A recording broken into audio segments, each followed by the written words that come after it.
দর্শক শুভ নববর্ষ আমন্ত্রণ জানাচ্ছি নিউজ 24 এর নিয়মিত আয়োজন আরআইসিএল স্টিল জনতন্ত্র গণতন্ত্র অনুষ্ঠানে আপনাদের সাথে আছি আমি মুরসালিন হক জুনায়েদ। দর্শক জনতন্ত্র গণতন্ত্র অনুষ্ঠানে আমরা একটি বিষয় নিয়ে আলোচনা করি, সেই বিষয়টি নিয়ে ইতিবাচক নেতিবাচক ভবিষ্যৎ পরম্পরা কোন দিকে যেতে পারে সেই বিষয়গুলো পুঙ্খানুপুঙ্খভাবে আমাদের সামনে আলোচনা ও বিশ্লেষণ করেন স্টুডিওতে উপস্থিত আমাদের অতিথিরা। আমরা আজ আলোচনা করব, আজ বাংলা নতুন বছর শুরু হয়েছে এবং সেই নতুন বছরকে কেন্দ্র করে আমাদের আজকের আলোচনার বিষয় ঠিক করা হয়েছে ফ্যাসিবাদ মুক্ত নববর্ষ। এই বিষয়ে আলোচনা করার জন্য এই মুহূর্তে আমার সাথে অতিথি হিসেবে যুক্ত আছেন নর্থ সাউথ বিশ্ববিদ্যালয়ের রাষ্ট্রবিজ্ঞান বিভাগের অধ্যাপক ডক্টর তৌফিকুল ইসলাম মিথিল। আপনাকে স্বাগত জানাচ্ছি আজকের জনতন্ত্র গণতন্ত্রের আলোচনায়।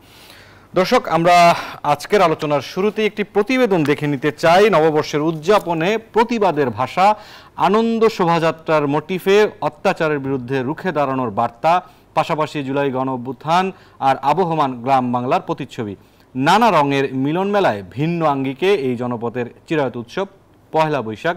জ্যেষ্ঠ প্রতিবেদক সজল দাসের প্রতিবেদনটি আমরা দেখে নিব।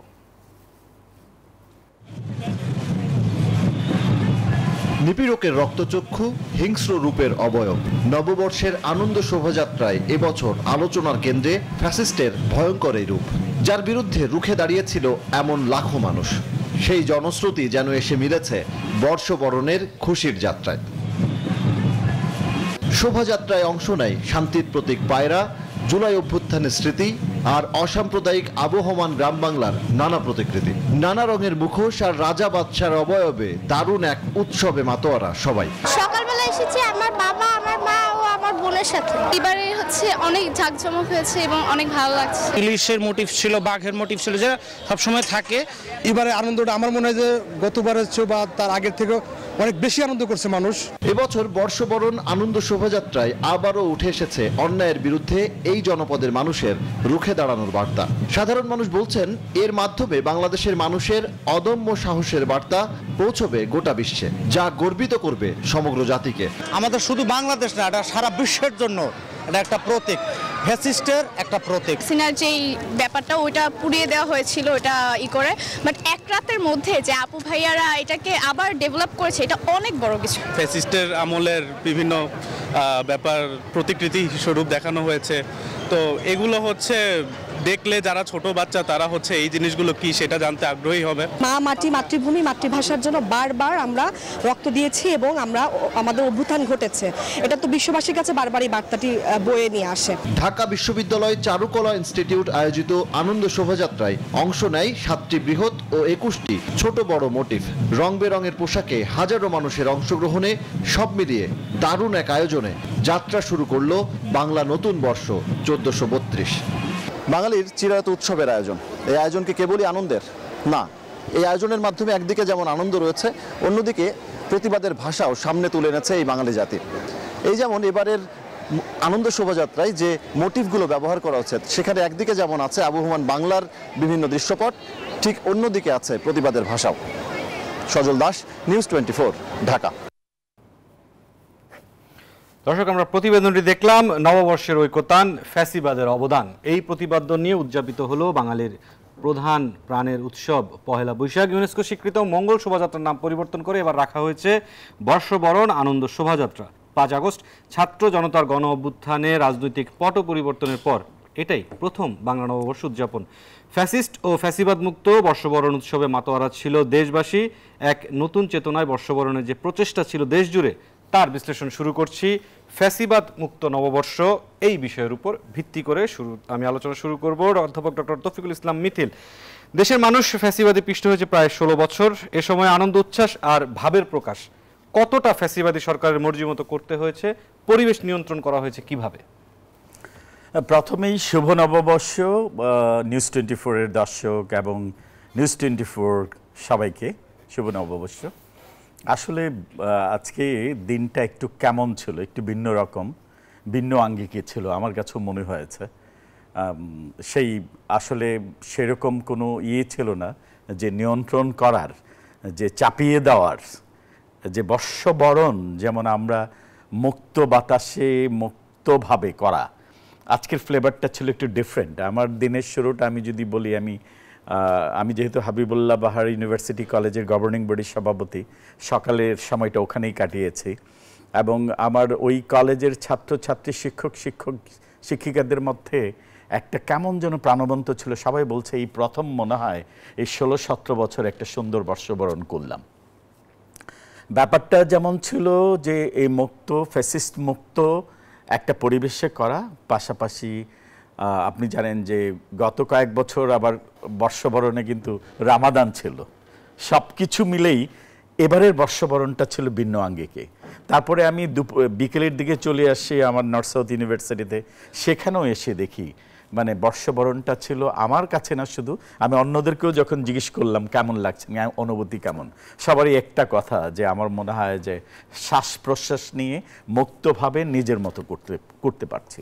আসলে বর্ষবরণের যে ব্যাপারটা থাকে শুধু কিন্তু এই না যে আমরা পান্তা ইলিশ খেলাম, একটু ঘুরতে গেলাম, রঙিন কাপড় পরে চলে গেলাম, একটু ঘুরলাম, আর ইয়াংদের মধ্যে হচ্ছে সে তার প্রিয় মানুষটাকে নিয়ে ঘুরতে গেল, রিক্সায় গেল, ব্যাপারটা কিন্তু তা না।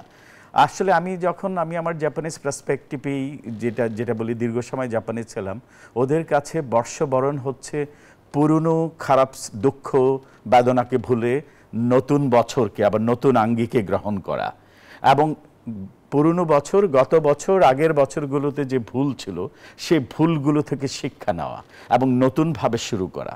এই যে মেসেজটা আপনি যদি জাপানিজ আঙ্গিকে, জাপানিজ ভাষায় যদি ওদের নিউ ইয়ার্স গ্রিটিংটা বলেন, আমরা যেমন সিম্পলি বলি শুভ নববর্ষ, ওদের হচ্ছে আকে মাসতে অমেদতো গোজাইমাস, কিয়নে আরিগাতো গোজাইমাস্তা, কতশিমু ইরোশিকো অনেগাইশিমাস, যে বলেছে এভাবে যে গত বছর আপনি যে আমাকে সহযোগিতা করেছেন এর জন্য ধন্যবাদ, সামনের বছরগুলোকেও আপনার সার্বিক সহযোগিতা নিয়ে আমি এগিয়ে যেতে চাই।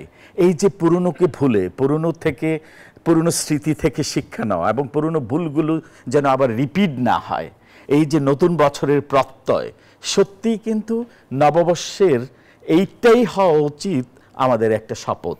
জি, ডক্টর তৌফিকুল ইসলাম আমাদের আরও একজন অতিথি আমাদের সাথে যুক্ত হচ্ছেন, আমরা তার সাথে পরিচিত হয়ে আবার আপনার বক্তব্যে চলে আসবো। দর্শক, আরআইসিএল স্টিল জনতন্ত্র গণতন্ত্রে কথা হচ্ছে ফ্যাসিবাদ মুক্ত নববর্ষ বিষয়ে। আরও একজন অতিথি আমাদের সাথে স্টুডিওতে যুক্ত হয়েছেন, তার সাথে একটু পরিচিত হয়ে নিতে চাই। পটুয়াখালী বিশ্ববিদ্যালয়ের সাবেক উপাচার্য ও রাষ্ট্রবিজ্ঞানী অধ্যাপক ডক্টর আব্দুল লতিফ মাসুম, আপনাকে স্বাগত জানাচ্ছি আজকের জনতন্ত্র গণতন্ত্র অনুষ্ঠানে। আমরা ডক্টর তৌফিকুল ইসলাম মিথিলের কাছে জানতে চাচ্ছিলাম যে বিগত 16 বছরে ফ্যাসিবাদী সরকারের মর্জি মতো আসলে কতটুকু ভাবে প্রকাশ হয়েছে, পরিবেশ আসলে কিভাবে নিয়ন্ত্রণ করা হয়েছে উদযাপনের। জি ডক্টর তৌফিকুল ইসলাম মিথিল, আপনি আলোচনা করছিলেন পরিবেশটি আসলে কিভাবে নিয়ন্ত্রণ করা হয়েছিল। হ্যাঁ, এটা আসলে ব্যাপারটা হচ্ছে কি যে সব জায়গায় আপনি দেখেন যে এই নববর্ষ মানে এবং যে কোনো প্রোগ্রাম সেলিব্রেট করতে গেলে এখানে কিন্তু নকশা, এখানে একটা প্ল্যান, রোড ম্যাপ দেওয়া ছিল যে হ্যাঁ আপনি এই আঙ্গিকে করতে পারেন, এভাবে করতে পারেন, শুরুতে এটা করতে হবে, আপনি প্রথমে শ্রদ্ধা জানাতে হবে অমুককে, তারপরে হচ্ছে এটা দিয়ে শুরু করতে হবে, এই পরিসরের বাইরে যাওয়া যাবে না। এবার যেমন আপনি দেখেন তরুণরা নিজের মতো করে ব্যানার, ফেস্টুন, স্লোগান সব কিছু কিন্তু নিজের মতো করেছে, কোনো কিছুই চাপিয়ে দেওয়া ছিল না। কিন্তু আপনি 16-17 বছরের এই নববর্ষ থেকে শুরু করে ইভেন স্বাধীনতা উদযাপন, ইভেন আপনি যেটা হচ্ছে ভাষা 21শে ফেব্রুয়ারি উদযাপনেও কিন্তু সেখানে কিন্তু চাপিয়ে দেওয়ার মতো অনেক ঘটনা ছিল। নববর্ষের মধ্যে থাকাটা ছিল অস্বাভাবিক, যেটা সবার মধ্যে একটা সাপ্রেসিভ ইয়ে ছিল যে আমি যাব। বিশেষ করে স্কুলগুলোতে প্ল্যান দেওয়া ছিল, শিক্ষা প্রতিষ্ঠানে বলা ছিল যে এভাবে করতে হবে, শ্রদ্ধা জানাতে হবে অমুককে, ওনার কথা বলে শুরু করতে হবে। এবার কিন্তু সব কিছু ছিল ডিফারেন্ট সবার মধ্যেই। আমি যেটা বলেছি, আমি একটা কলেজে গেলাম, ইউনিভার্সিটিতে আসলাম, স্কুলেও কিছু কিছু স্কুলে যে খবর নিলাম, শুনলাম, কথা বললাম, সবার মধ্যে একটা ছিল যে আমরা আমাদের মতো করে এবছরের যে নববর্ষটা উদযাপন করলাম। কোনো রকম সাপ্রেসিভ অপ্রেসিভ এনভায়রনমেন্ট ছিল না, মনে হচ্ছে যে মুক্ত বাতাসে নিজের মতো করে নববর্ষটা করলাম। আপনি দেখেন এই ফ্যাসিস্টদের আমলে 16 বছরে প্রতিটা প্রোগ্রামে কিন্তু ওদের প্ল্যান দেওয়া ছিল এবং শেষ পর্যন্ত আমি এমনও দেখেছি ইভেন মসজিদে কি খুতবা হবে সেটাও নির্ধারিত করে দেওয়া হতো। এই মসজিদে ও খুতবায় এমককে নিয়ে এবং ফ্যাসিস্টদের নিয়ে এমক ব্যক্তিকে নিয়ে কথা বলা যাবে না, ব্যাপারটা এমন ছিল। আর এই নববর্ষের মতো প্রোগ্রামগুলোতে তো ছিলই এবং সেটার রিফ্লেকশন আমরা যেটা বলতে চাই, নববর্ষের শপথ আমাদের এটাই হওয়া উচিত, আমরা গত ফ্যাসিস্ট সরকারের আমলে যা হয়েছে আমরা সেই অবস্থায় আর ফিরে যেতে চাই না। আমরা আজকের মতো এগিয়ে যেতে চাই এবং পুরনো সাপ্রেসিভ অপ্রেসিভ এনভায়রনমেন্ট থেকে নিজেকে মুক্ত অবস্থায় ফিরিয়ে এনে নতুনভাবে নতুন বাংলাদেশ গড়ার প্রত্যয় নিয়ে এগিয়ে যেতে চাই। জি, তৌফিকুল ইসলাম মিথিল আপনি থাকবেন। অধ্যাপক ডক্টর আব্দুল লতিফ মাসুম, আপনার কাছে যে বিষয়টি জানতে চাই যে বলা হচ্ছে এবারের যে উদযাপন ফ্যাসিবাদের নাগপাশ কাটিয়ে এবছর এক মুক্ত আবহে মুক্ত বাতাসে বাঙালির জীবনে এসেছে এবারের পয়লা বৈশাখ, এটি বলা হচ্ছে। দিনভর উদযাপনে বাঁধভাঙা উল্লাস কতখানি দেখলেন, কিভাবে দেখছেন পুরো বিষয়টিকে? প্রথমেই একটা ব্যাকরণ বা আমরা যেটাকে বলি থিওরিটিক্যাল পার্সপেক্টিভ দিতে চাই। সেটা হচ্ছে যে একটি জাতিরাষ্ট্র, তার জনগণ, তার জলবায়ু, তার সহজ সরল মানুষেরা, এটাই প্রতিফলিত হবে তার সাংস্কৃতিক কার্যক্রমে, তার সাহিত্যকর্মে, তার রাষ্ট্র ব্যবস্থায়। এটা খুব কষ্টের কথা যে বাংলাদেশ জাতিরাষ্ট্র যে জীবনবোধ, যে বিশ্বাস, যে মূল্যবোধ ধারণ করে, গত 15 বছরে স্বৈরাচার তার বিপরীতটি, অর্থাৎ তারা যেটাকে ভালো মনে করে, আমরা যেটাকে বারবার ফ্যাসিবাদের কথা বলছি, ফ্যাসিবাদের ধরনটাই এরকম যে তারা সব কিছুই নির্ধারণ করে। আপনি যথার্থভাবে প্রফেসর মিথিল বলছিলেন যে তাদের সব এজেন্ডা একেবারেই ফ্রেমওয়ার্ক, বন্দনা দিয়ে শুরু করতে হবে এবং কি কি বন্দনা প্রশস্তি এবং গাইতে হবে সেসব কথা নির্ধারিত। তো সেখানে এটা কিছু আমার কাছে খুব ভালো লাগছে যে আপনি দেখেন একটা জাতির কোর, একটা জাতির যে জীবনবোধ বা যার হৃৎপিণ্ড যেখানে তরঙ্গিত, যেখানে ওই ওই ওই গানের বিপরীতে তারা তাদের স্বাভাবিক সংস্কৃতিকে ধরে রাখছে এবং তার সহজ সরল এখন প্রকাশ, বিকাশ, লালন পালন ঘটছে।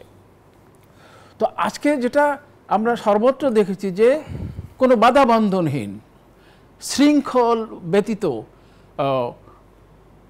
যে সমাজ আজকে আমাদের অর্জিত হয়েছে, সেখানে সকলেই তাদের মতো করে মানে উদযাপন করছে। আগে আগে মানে সব জায়গায় থেকে মনিটরিং করা হতো, সব জায়গা নিয়ন্ত্রণ করা হতো। আপনারা লক্ষ্য করেছেন যে বৈশাখী যে শোভাযাত্রা, সেটাকে আনন্দ শোভাযাত্রা, যেখানে আমাদের বিপরীত সংস্কৃতির কিছু, এটা সাম্প্রদায়িক ব্যাপার নয়, এটা রাষ্ট্রের বিশ্বাসের ব্যাপার, জনগণের আস্থা, বিশ্বাস, আশা, আকাঙ্ক্ষার ব্যাপার। সেখানে এটা যদি বাংলাদেশের জনগণের ইসলামকে বলা হয় যদি তাদের ধর্ম, বিপরীত জায়গায় তো বিপরীত ধর্ম, যেখানে পৌত্তলিকতা রয়েছে, যেখানে প্রতীকী অর্থে মানে বাহন, হাতি, ঘোড়া, ময়ূর ইত্যাদি আরোপিত হয়েছে, সেটি তাদের সংস্কৃতি, আমাদের সংস্কৃতি। তবে এর অর্থ এই নয় যে আমরা বাঙালিত্বকে, আমাদের যে আদি অকৃত্রিম বাঙালিত্ব, সেটাকে তো আমি অস্বীকার করতে পারি না। এবং আমরা আমাদের এই হৃদয়ের হৃৎপিণ্ডের যেখানে গঠিত ওই ইসলাম বা আমাদের ধর্মকে অস্বীকার করতে পারেন। যেমন ধরেন মানে জিয়াউর রহমান একটা চমৎকার উদাহরণ হতে পারেন। অবশ্য প্রসঙ্গক্রমে এটা বলতেই হয় যে একটা সমন্বয়ধর্মী চেষ্টা, বাংলাদেশি জাতীয়তাবাদ বলতে যেটা বোঝানো হয় সেটা কিন্তু এই আপনি আপনার নির্বিজ্ঞান, আপনার চেহারাকে আপনি অস্বীকার করতে পারেন না। আপনি আপনার ভাষা, যে ভাষায় আপনি জন্মগ্রহণ কথা বলেন, আপনি কি ভাষাকে অস্বীকার করতে পারেন না। আপনি আমার ধর্মকে কি অস্বীকার করতে পারেন না। জলবায়ু, আমাদের মুক্তিযুদ্ধ, সব কিছু নিয়ে যে সংস্কৃতি, সেটাই হচ্ছে বাংলাদেশি সংস্কৃতি। এবং এটা খুব আরোপিত বিষয় না, এটা জনগণের ভাষায় আজকে সরল স্বাভাবিকভাবে প্রকাশিত হচ্ছে এবং সেটাই হচ্ছে আমাদের সংস্কৃতি। আমাদের মানে এক সময় দেখা গেছে যে এই সংস্কৃতি আবার আরও কিছু আরোপিত বিষয় থাকে। যেমন ধরেন এর সাথে লেফটরা তাদের মতো করে কিছু আরোপ করার চেষ্টা করে, আবার মানে যারা অতিমাত্রিকভাবে প্রতিবেশীর প্রতি ভক্ত অনুরক্ত, তারা সেভাবে করার চেষ্টা করে। তা আমার কথা হলো স্বাভাবিকত্ব। আমরা ওই গ্রামার অফ পলিটিক্সের প্রথম সেন্টেন্সটাই হচ্ছে হ্যারল্ড দেলাস্কির যে what is culture, what is culture, what we are. যাহা আমরা যাহা তাহাই সংস্কৃতি। আমার লোকেরা যদি লুঙ্গি পরে, আমার লোকেরা যদি আসসালামু আলাইকুম বলে, সেটাই আমাদের সংস্কৃতি।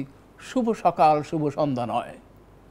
আমাদের লোকেরা, এই গরিব গর্বা মানুষেরা, আপনি দেখেন যে তারা আল্লাহ বিশ্বাস করে, তারা তাদের জীবন ধারণের প্রতিটি ক্ষেত্রে তৌহিদবাদকে অনুসরণ করে। আর যদি সেই উত্তম উদাহরণটি দিতে হয়, আমি বলবো যে 5ই আগস্টের বিপ্লবের সময় কেউ বলেনি যে উৎপাটন করো। এরকম কোনো নেতা, সমন্বয়ক বলেছে এরকম ধারণা বা কথা আমি শুনিনি, কিন্তু উৎপাটিত হয়েছে। দুটি কারণে উৎপাটিত হয়েছে। সেটি হচ্ছে ওই যে 15 বছরের যে লিগেসি, মানে হাসিনা চক্র, হাসিনোক্রাসির মাধ্যমে যে স্তুতি আরোপিত হয়েছে, যে মসজিদের শহর ঢাকাকে মূর্তির শহর বানানো হয়েছে। আবার বলছি কথাটা, ভাস্কর্য কিন্তু ভিন্ন জিনিস। আমরা ভাস্কর্যের বিরোধী নই, আমরা একটা মধ্যতন্ত্রের বিশ্বাস করি। অতিমাত্রিক মোল্লাতন্ত্র আমরা বিশ্বাস করি না, অতিমাত্রিক নাস্তিকতন্ত্র আমরা বিশ্বাস করি না। এটা সহজ সরল স্বাভাবিকভাবে স্বাভাবিক তত্ত্বটা যদি আমরা গ্রহণ করি, তাহলে পরে সেটাই হচ্ছে আমাদের। আজকে সেটি করার সুযোগ হয়েছে এবং তার প্রতিফলন দেখা গিয়েছে। তার প্রতিফলন আমরা দেখতে পেয়েছি। ডক্টর আব্দুল লতিফ মাসুম, আমরা ফিরবো আপনার কাছে। তৌফিকুল ইসলাম মিথিল, আপনার কাছে যেটি জানতে চাচ্ছি যে উৎসব উদযাপন সবসময় আসলে তারুণ্যের প্রাধান্যের একটি বড় বিষয় থাকে। 16 বছরের ফ্যাসিস্ট সরকারের দুঃশাসন থেকে দেশকে মুক্ত করার একটি বড় অংশীদার বা তাদেরকে যদি বলা হয় নতুন প্রজন্ম এই নবযাত্রাটি শুরু করেছে। এবারের বর্ষবরণ উদযাপনে তারুণ্যের উদ্দীপনা সর্বত্র কতখানি ছড়িয়ে পড়েছে বলে মনে করেন? আসলে প্রশ্নটা খুবই যথার্থই আপনি করেছেন, যে আসলে তারুণ্যের যে উদ্দীপনা, যেটা আমার কাছে মনে হয় যে আমি যদি বিগত বছরগুলোর এই নববর্ষের এই ফেস্টিভগুলো দেখি, সেটা ছিল সীমাবদ্ধ ছিল মূলত ওরা ওদের ফ্রেন্ড সার্কেলকে নিয়ে ঘুরতে গিয়েছে, হয়তো ওদের মধ্যে করে কনসার্ট গান নিয়ে ব্যস্ত ছিল। বাট এবারের ব্যাপারটা ছিল একটু ডিফারেন্ট। ওরা কিন্তু চেয়েছে যে আগামীর বাংলাদেশ কেমন হতে পারে, কেমন বাংলাদেশ দেখতে চাই, এমন মেসেজ সম্মিলিত কিছু স্লোগানও ছিল, কিছু ফেস্টুন ছিল। আপনি যদি ইন কম্প্যারিজন টু আপনি আগের বছরগুলো দেখেন, এটা একটু ডিফারেন্ট ছিল। আগে তো সেই সুযোগই ছিল না যে সে তার মনের মতো করে, নিজের মতো করে কিছু মেসেজ, কেমন বাংলাদেশ চায় আগামী দিনগুলোতে, কেমন বাংলাদেশ দেখতে চাই, সেগুলো কিন্তু ওদের কিন্তু চিন্তা ভাবনার কোনো রিফ্লেকশন ওরা দিতে পারেনি। এবার যেটা দিতে পেরেছে, এবং এই ক্ষেত্রে তরুণরা 5ই আগস্টের পরে আপনি দেখেন যতগুলো ইভেন্ট হয়েছে, আপনি দেখেন 5ই আগস্টের পরে শুধুমাত্র আপনি একটা জিনিস চিন্তা করেন, প্যালেস্টাইনের যে প্রতিবাদের ভাষা ছিল, এটা কিন্তু জাতির কাছে একটা মেসেজ যে কেউ চাইলেই এখন ফেসিস্ট হতে পারবে না। এবং এই প্যালেস্টাইনের এই মুভমেন্টটা কিন্তু সেটার একটা রিফ্লেকশন। আপনি দেখেন সব মানুষ নেমে গেছে, রাস্তায় নেমে গেছে, কিন্তু এখন কিন্তু মানুষ গুলির ভয় পায় না, এখন কিন্তু মানুষ পুলিশের ভয় পাচ্ছে না। মনে হচ্ছে এটা নিয়ে আমাদের প্রতিবাদ করা উচিত, আমাদের বয়স দেওয়া উচিত, নেমে গেছে। এবং এই ইসরায়েলের বিরুদ্ধে যে মুভমেন্টটা হয়েছে, প্যালেস্টাইনিদের পক্ষে যে মুভমেন্টটা হয়েছে, এটা কিন্তু জাতির কাছে এবং সোকল ফ্যাসিস্টদের কাছে, আগামীতেও যদি কেউ ফ্যাসিস্ট হতে চায়, হওয়ার চিন্তা করে, তাদের কাছে কিন্তু একটা স্ট্রং মেসেজ এটা। এবং শুধু তো এই ঘটনাটাই নয়, 5 আগস্টের ঘটনা তো সবচেয়ে বড় মেসেজ হওয়ার কথা না। 5ই আগস্টের এটা অনেকে এভাবে নিচ্ছে যে মানুষ দীর্ঘ সময় সাপ্রেসড, অপ্রেসড ছিল, মানুষ নিপীড়ন নির্যাতনের শিকার হয়েছে, এটার একটা রিফ্লেকশন হয়েছে, ভেবেছে যে এটা হয়েছে, দিস ইজ ওভার, মনে হয় আবার হুট করে হবে না। কিন্তু তার পরপরই দেখেন ইস্যুটা কিন্তু দেশের ছিল না, ইস্যুটা ছিল মানবিক। আপনি শুধু ধর্মীয় দৃষ্টিকোণ থেকে দেখলে হবে না, কারণ প্যালেস্টাইনদের এই পক্ষে কথা বলার জন্য কিন্তু মুসলিম হতে হবে না, একজন মানবিক হতে হবে। আমরা একটা ছবিও দেখেছি সামাজিক যোগাযোগ মাধ্যমে যে সনাতন ধর্মীরা, এবং সেটা দেখেন সব ধর্মের মানুষ কিন্তু নেমেছে, মানবতার পক্ষে নেমেছে। যারা সাপ্রেসড অপ্রেস করেছে তাদের বিপক্ষে একটা মেসেজ দিয়েছে। এবং এই মেসেজটা শুধু ইন্টারন্যাশনাল কমিউনিটিকে কিন্তু দেয়নি, এই মেসেজটা আমি বলবো দেশেও যাদের চিন্তা আছে সুপ্ত লোকায়িত, যে ইন ফিউচারে ইফ উই আর ইন পাওয়ার, আমরা যদি এমন ক্ষমতাকে দীর্ঘায়িত করার জন্য কোনো চিন্তা ভাবনাও থাকে, ওদের এই মেসেজটা থেকে বোঝা উচিত যে না, when we are in power we should not forget that one. এবং এটার জন্য আসলে আপনি বলছেন তরুণ প্রজন্মদেরকেই আপনি বাহবা বা শাবাশ এক্স্যাক্টলি, এবং এই মুভমেন্টে কিন্তু নেতৃত্ব দিয়েছে আপনি দেখেন সবগুলো শিক্ষা প্রতিষ্ঠান। এটা কিন্তু কোনো পলিটিক্যাল পার্টিস কিন্তু অ্যানাউন্স করেনি যে সব শিক্ষা প্রতিষ্ঠান বন্ধ থাকবে, যেটা আমরা আগে দেখেছি পলিটিক্যাল পার্টিসগুলো নেতৃত্ব দিয়েছে শিক্ষা প্রতিষ্ঠানে হরতাল। এবং এই যে শিক্ষা প্রতিষ্ঠানের যে ডাকটা, এটা কিন্তু তরুণদের মাঝ থেকে এসেছে, এবং সেটা শুধু বিশ্ববিদ্যালয়ে ছিল না, স্কুল কলেজগুলোতেও ছিল, এবং সেটাতে আমরা দেখেছি ছোট বাচ্চারাও নেমেছে, যেটা 5ই আগস্টে নেমে এসেছে। It sounds different আসলে। ডক্টর তৌফিকুল ইসলাম মিথিল এবং ডক্টর আব্দুল লতিফ মাসুম, আমরা আবার আলোচনায় ফিরবো। একটি সময় হচ্ছে একটি বিরতি নেওয়ার। দর্শক, আইসিএল স্টিল জনতন্ত্র গণতন্ত্রে আলোচনা হচ্ছে ফ্যাসিবাদ মুক্ত নববর্ষ এই বিষয়ে। একটি বিরতির সময় হচ্ছে, আরও আলোচনা হবে, ফিরছি, সাথেই থাকুন। দর্শক, বিরতির পর আবার আমন্ত্রণ জানাচ্ছি আইসিএল স্টিল জনতন্ত্র গণতন্ত্র অনুষ্ঠানে। আমরা কথা বলছি ফ্যাসিবাদ মুক্ত নববর্ষ এই বিষয় নিয়ে। আমরা আলোচনায় ফিরতে চাই পটুয়াখালী বিশ্ববিদ্যালয়ের সাবেক উপাচার্য ও রাষ্ট্রবিজ্ঞানী অধ্যাপক ডক্টর আব্দুল লতিফ মাসুম আপনার মাধ্যমে। এবারে পহেলা বৈশাখের জন্য প্রধান উপদেষ্টা যে বাণী দিয়েছেন, সেখানে একটি কথা ছিল যে বাংলা নববর্ষের অঙ্গীকার হোক বৈষম্যহীন বাংলাদেশ গড়া। পাশাপাশি আজকে রাজনৈতিক দলগুলো বলেছে যে এবারের পয়লা বৈশাখে মানুষে মানুষে বিচ্ছিন্নতা ও বিভাজন দূর হয়েছে। বক্তব্য দুটির প্রতিফলন দিনভর যে উদযাপনগুলো হলো, কতটা দেখলেন, কতটা প্রতিফলন দেখলেন? আসলে যথার্থভাবেই আপনি বলছেন যে এই উদযাপনে 5ই আগস্টের আরেকটি উত্থান, আরেকটি অনুরণন, আরেকটি প্রতিফলন ঘটেছে। সেটি কিভাবে? যেমন রাষ্ট্রপতি এই প্রধান উপদেষ্টার বাণীতে বলা হয়েছে যে বৈষম্যবিধি সমাজের কথা। রাজনৈতিক দলগুলো সেইভাবে, অর্থাৎ নাগরিক সাধারণের গণতন্ত্র, নাগরিক সাধারণের মুক্তি, নাগরিক সাধারণের স্বাধিকার, এই সব বিষয়ে কথা বলেছে, যেটি আমাদের সংস্কৃতির একটি বড় অংশ। এবং আগেকার দিনে তো এইসব কথাবার্তা বলার সুযোগও ছিল না। এবং স্পিরিটটা, মানে আমাদের যে মানে এই যে গণতন্ত্রের যে স্পিরিটটা, সেটি এবার একেবারেই অণুতে, পরমাণুতে এই সুন্দর করে ধারণ করা হয়েছে। মানে আমরা সমাজ বলতে যা বুঝি, মানে সংস্কৃতি বলতে যা বুঝি, তা কিন্তু খণ্ড কিছু না। সামগ্রিকভাবে আমরা যেমন ভাতের খেতে ভালোবাসি, সেটি আমাদের সংস্কৃতির একটি অংশ, তেমনিভাবে আমরা শান্তিতে থাকতে চাই, সুখে থাকতে চাই, আমার অধিকারকে আমি প্রতিষ্ঠিত দেখতে চাই, সেটাও কিন্তু সংস্কৃতির একটি অংশ। বাংলাদেশের জনগণ এমনিতেই প্রতিবাদী। 1971 সালে তো আমরা লক্ষ প্রাণের বিনিময়ে স্বাধীনতা অর্জন করেছি। এবং আপনি দেখেন যে কী সাজুজ্য, মানে স্বাধীনতার জন্য মানুষ কতবার প্রাণ দেয়। 1990 সালে এরশাদ বিরোধী আন্দোলনে মানুষ প্রাণ দিয়েছে গণতন্ত্রের জন্য। এবং এবারও যতই দিন যাচ্ছিল, সত্যি কথা বলতে কি, 17 বছরে তো আমরা সকলে মিলেই সংগ্রাম করেছি, সেখানে আমিও সবসময় মানে সক্রিয় থাকার চেষ্টা করেছি। একসময় হতাশ হয়ে যেতাম, মনে হতো যে এই বলপ্রয়োগ, এই নৃশংসতা, এই নির্যাতনের কি অবসান ঘটবে? কিন্তু জনগণ রক্ত দিয়ে, আমি পৃথিবীর কোনো ইতিহাসই আমি এ ধরনের বিপ্লবের কথা, এই ধরনের অভ্যুত্থানের কথা জানি না যেখানে ছেলে মেয়ে সন্তান সন্ততি সহ মানুষ রাস্তায় নেমেছে, মানে স্বেচ্ছায়, মানে বুক পুঁতে দিয়েছে বুলেটের সামনে। তো এটা একটা অভিনব ব্যাপার। এবং বাংলাদেশের সংস্কৃতিতে, বাংলাদেশের সেখান থেকেই আসলে বিচ্ছিন্নতা বিভাজনটা দূর হওয়া শুরু হয়েছে, এরকম মনে করেন কিনা? এবং অন্তত স্পিরিটটা, এটা খুব কঠিন ব্যাপার।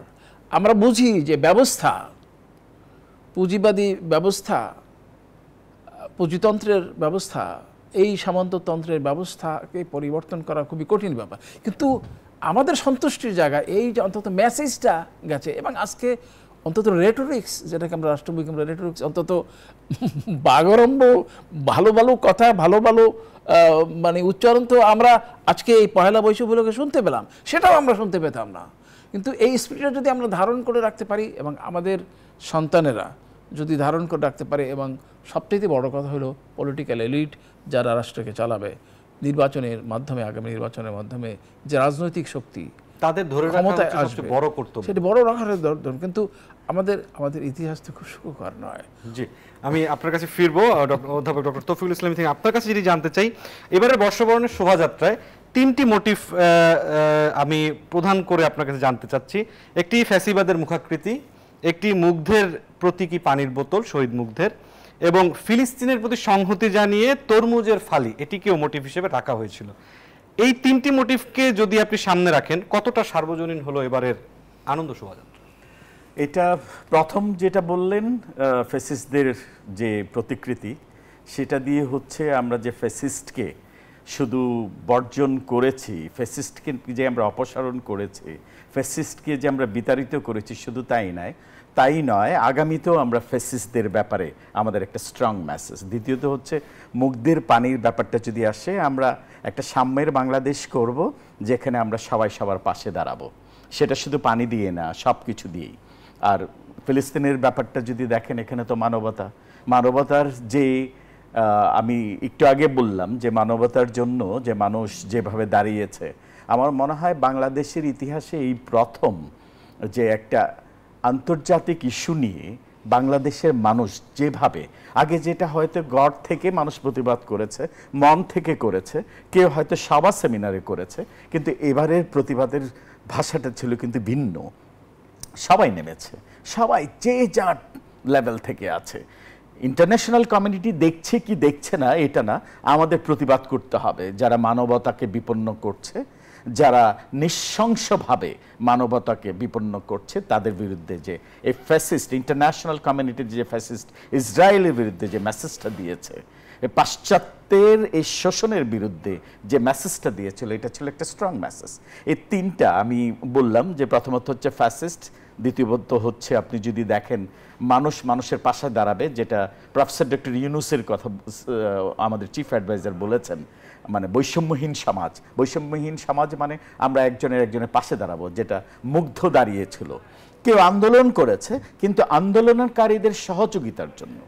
কি জন্য সহযোগিতা করব, কিভাবে সহযোগিতা করব? আপনি দেখেন যুদ্ধের সময়ে কেউ আছে যুদ্ধ করেছে, কেউ তাকে পানি খাইয়ে সহযোগিতা করেছে, কেউ কাউকে খাবার দিয়ে সহযোগিতা করেছে, কেউ আশ্রয় দিয়েছে, সহযোগিতা করেছে। এই মেসেজটা ছিল মুগ্ধর যে ব্যাপারটা ছিল।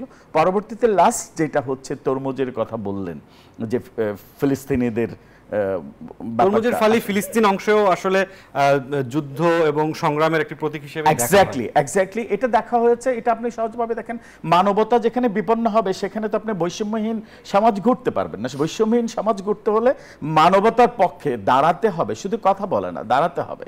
এবং এই ক্ষেত্রে সবাইকে স্ট্রং মেসেজ দিতে হবে। পাশাপাশি বৈষম্যহীন সমাজ গড়ার জন্য আমাদের কিন্তু শুধুমাত্র ডেমোক্রেসি এনশিওর হলো, কিন্তু মানবতা সেখানে থাকলো না। সেখানে কিন্তু আপনি ডেমোক্রেসি, যেটা আপনি ওয়েস্টের কথা যদি এখন চিন্তা করেন, যেটা আমরা বলা হয় পলিটিক্যাল সায়েন্সের, এখানে স্যার আমার নিজেরও সরাসরি শিক্ষক ছিলেন, উনি একজন পলিটিক্যাল সায়েন্টিস্ট, আমিও পলিটিক্যাল সায়েন্সে পড়াশোনা করেছি। আমেরিকাতে এবং ওয়েস্টে কিন্তু ডেমোক্রেসি তারা এনশিওর করেছে, কিন্তু মানবতাকে কিন্তু এনশিওর করেনি। কারণ ওরা ওদের স্ট্যান্ড পয়েন্ট, ওদের পলিটিক্যাল, ওদের ইন্টারন্যাশনাল পলিসিকে এস্টাবলিশ করার জন্য মানবতা যদি বিপন্ন হয়, ওরা কিন্তু কার্পণ্য করছে না।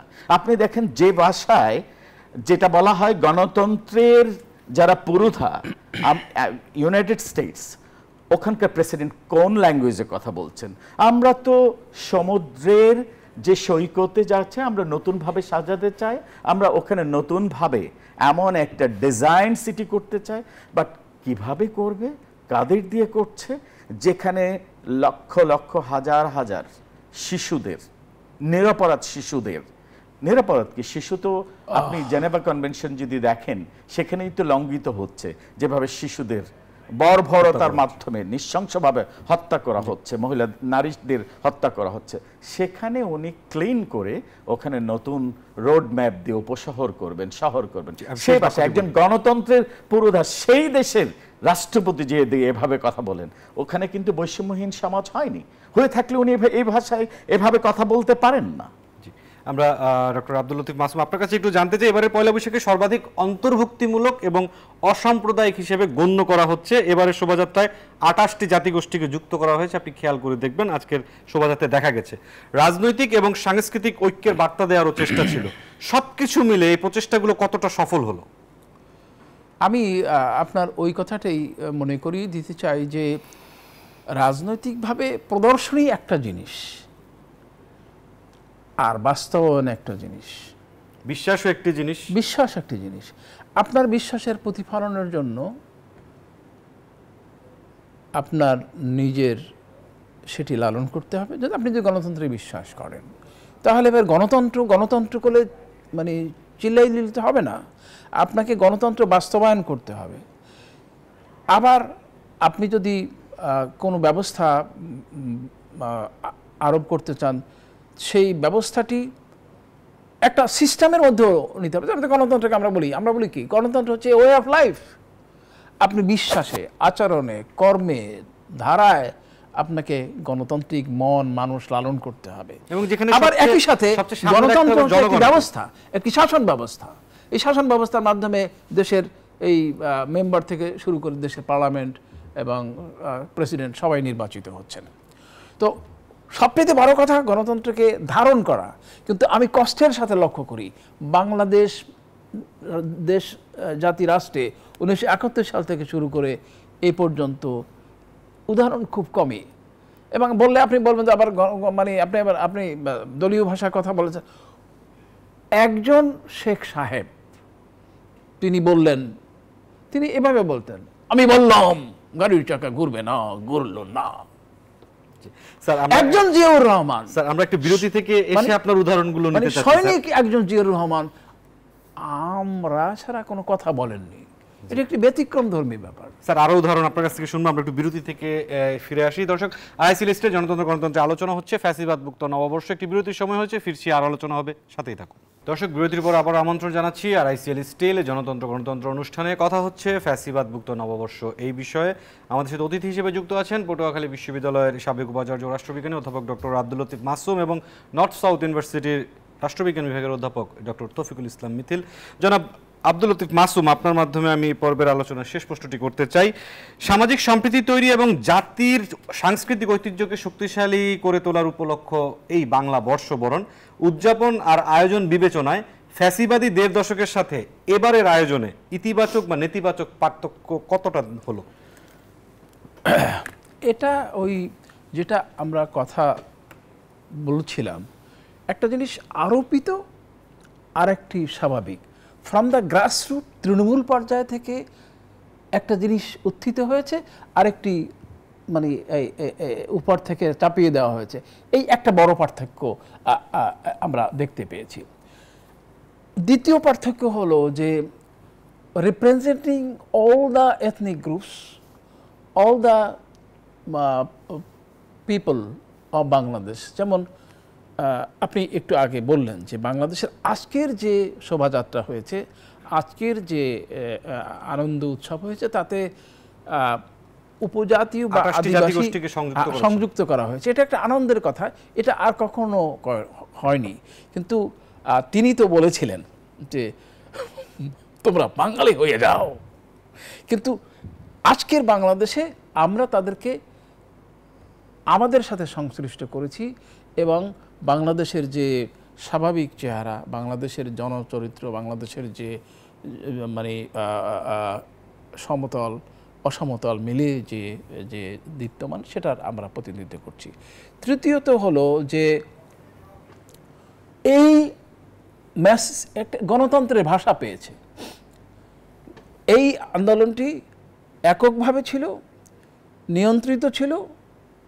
স্লোগান কি দেবে, কি লেখা থাকবে, কি মূর্তি ধারণ করবে, সেটি নির্ধারিত ছিল। কিন্তু এই সময়টায় বাংলাদেশের, যেটা আমি বারবার বলছি, আমার নাক যদি বোচা হয়, সেই জনগোষ্ঠীর আমার নাক তো খাড়া করানোর দরকার নেই। স্বাভাবিকত্ব, অর্থাৎ আমাদের মানুষেরা যেভাবে জীবনযাপন করে, আমাদের মানুষেরা যেভাবে আচার আচরণ করে, যেভাবে কাপড় পরে, কথা বলে, কাজ করে, এটা একটা সাধারণ স্বাভাবিক সহজ সরল প্রতিফলন আমরা আজকের এই শোভাযাত্রায় দেখেছি। এবং সবচাইতে বড় আশার বাণী হচ্ছে সেটা যে এই আন্দোলনের মাধ্যমে, এটা একটি আন্দোলন, সংস্কৃতির পথে একটি আন্দোলন, এই আন্দোলনের পথে গণতন্ত্রের চেতনা, বাংলাদেশের মানে স্বাভাবিক বাংলাদেশের যে লক্ষ্য উদ্দেশ্য সেটি নির্ধারিত হয়েছে পুনর্বার, এবং এই লক্ষ্য অর্জনে আমরা আমাদের সচেষ্ট থাকতে হবে। অর্থাৎ বাংলাদেশের লোক গণতন্ত্রকে ধারণ করে। 1971 সালে শুধুমাত্র গণতন্ত্রকে অস্বীকার করার কারণেই পাকিস্তানি হানাদাররা পরাজিত হয়েছে। রক্ত দিয়েছে মানুষ গণতন্ত্রের জন্য। সেই গণতন্ত্র যখন অনুসরণের সময় এসেছে তখন তিনি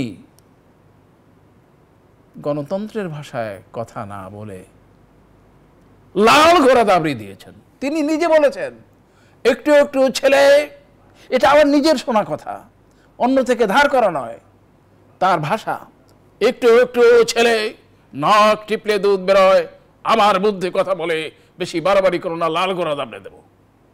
এটি একজন জাতির আব্বাজানের কথা, যিনি নাকি 23 বছর ধরে গণতন্ত্রের জন্য সংগ্রাম করেছেন। অবশেষে কি করলেন?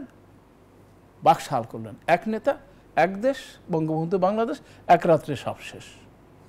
তো এটি এই ধারাবাহিকতা এরপরে যারা শাসক হয়েছে, যেমন ধরেন সামরিক শাসনকে তো আমরা গণতন্ত্রের পরিপূরক মনে করতেই পারি না, কিন্তু আমার কাছে অবাক লাগে যে একজন সামরিক শাসন নিপাতনে সিদ্ধ ঘটনার মতো, আমরা বলি না মানে ব্যাকরণে একার কিংবা অকার থাকলে অকার কিংবা অকার মানে আকার হয়, এরপরও কিন্তু ব্যতিক্রম আছে।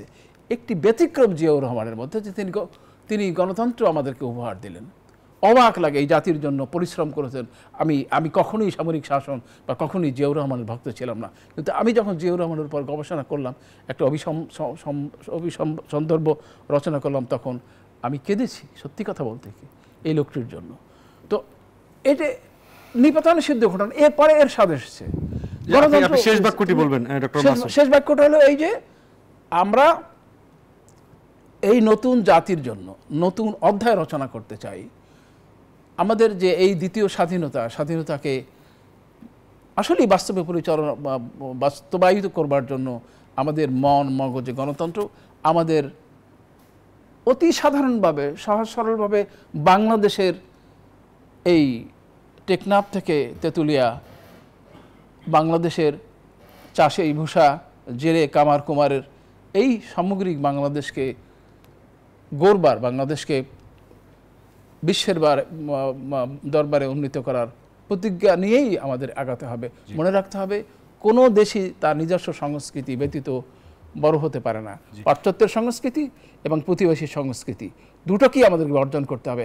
আমাদের হাফ প্যান্ট কালচারকে পরিবর্তন করতে হবে, আমাদের ধুতি কালচারকে পরিবর্তন। আমরা একটু ডক্টর তৌফিকুল ইসলাম ইতি আপনার মাধ্যমে শেষ প্রশ্নই করতে চাই। উদযাপনের 2 দিন আগে চারুকলায় ফ্যাসিবাদের মুখাকৃতি পোড়ানো এবং আরেকটি ঘটনা ঠিক উদযাপনের 1 দিন আগে চট্টগ্রামে বর্ষবরণের মঞ্চ ভাঙচুর, দুটো ঘটনায় কিভাবে বিশ্লেষণ করবেন? একদম শেষ প্রশ্নের উত্তর সংক্ষেপে। আসলে ফ্যাসিস্টরা কিন্তু মুখোশ বদলায়, ফ্যাসিস্টরা সুযোগ পেলেই কিন্তু আবার ফ্যাসিজম কায়দায় চলে আসতে চায়। ওরা আগেও যেমন ফিরে এসেছে, এখন যারা বিতাড়িত হয়েছে ওরাও কিন্তু একবার এক এক মুখোশ নিয়ে ফিরে আসছে। কাজেই এটা নতুন কোনো মনে হচ্ছে না, ঘটনা মনে হচ্ছে না যে ওরা পুড়িয়েছে। ওরা আবারও আসতে চাবে, এক একজন এক এক ধরেন মুখোশে আবার আসতে চাবে। তো সেজন্যই যেটা বলছি যে আজকে যে কথাটা একটু আগে বলছিলেন, 28টা নিগোষ্ঠী মিলে একসাথে যে এই নববর্ষে যে আমাদের একটা শপথ, যে আমরা যেটা আগের ফ্যাসিস্টরা বলেছে বাঙালি হয়ে যাও, আওয়ামী হয়ে যাও, ব্যাপারটা কিন্তু আরোপিত ছিল, চাপিয়ে দেওয়ার একটা কায়দা ছিল। বাট এখন দেখেন বাংলাদেশি জাতীয়তাবাদ, যেটা শহীদ প্রেসিডেন্ট জিয়াউর রহমানের এই বাংলাদেশি জাতীয়তাবাদের সপক্ষে যে কথাগুলো ছিল, আপনি দেখেন বাংলাদেশি জাতীয়তাবাদ যখন বলবেন তখন কিন্তু সবগুলো গোষ্ঠী এর মধ্যেই পড়ে যাচ্ছে। আর আপনি যখন বাঙালি জাতীয়তাবাদের কথা বলবেন, এখানে বাংলায় কিন্তু এই 28টি নৃগোষ্ঠীর সবার কিন্তু আদি ভাষা কিন্তু বাংলা না, ওদের নিজস্ব ভাষা আছে। কাজে আমি চাইলেই ওদেরকে আরোপিত করে বাঙালি বলে দিতে পারি না, আমি বলতে পারি বাংলাদেশি।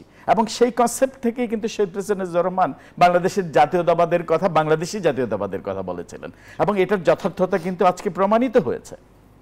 যে কথাটি বলতে চাই, আমাদের ঐক্য, আমাদের সংহতি এবং চাপিয়ে না দেওয়া, আরোপিত না করা, প্রত্যেকের মতো সংস্কৃতিটা পালন করবে।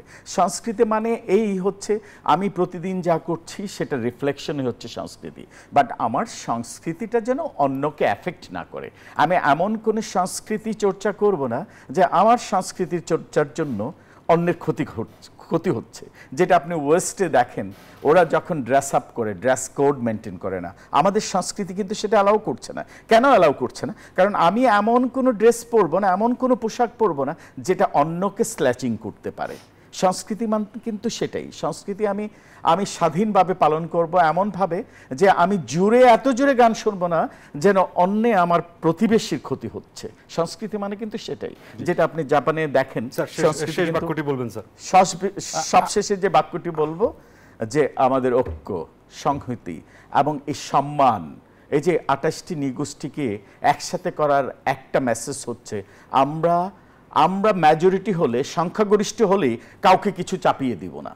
আমাদের এখানে যে সংখ্যালঘুরা আছে, আদি নৃগোষ্ঠীরা আছে, সবাই সবার সংস্কৃতিকে সম্মান করবে, সবাই সবার মানুষের মধ্যে বিভাজন হবে না, ঐক্য হবে এবং সবাই সবাইকে সম্মান করবে। যার যার ধর্ম, যার যার ভাষা, যার যার সংস্কৃতি নিজের মতো করে যেন সে পালন করতে পারে। অধ্যাপক ডক্টর তৌফিকুল ইসলাম মিথিল এবং অধ্যাপক ডক্টর আব্দুল লতিফ মাসুম, আপনাদের দুজনকে অসংখ্য ধন্যবাদ আজকের জনতন্ত্র গণতন্ত্র আলোচনায় যুক্ত হওয়ার জন্য। দর্শক, ভয় ও শঙ্কা কাটিয়ে ব্যাপক উৎসাহ, উদ্দীপনা এবং উৎসবমুখর পরিবেশে যেভাবে পালিত হলো এবারের বর্ষবরণ, সেই ধারাবাহিকতা অক্ষুণ্ণ থাকুক পরিবর্তিত বাংলাদেশের আগামী বছরগুলোতেও, সেই প্রত্যাশায় শেষ করছি আজকের RICL স্টিল জনতন্ত্র গণতন্ত্রের আলোচনা। শুভ নববর্ষ এবং শুভরাত্রি।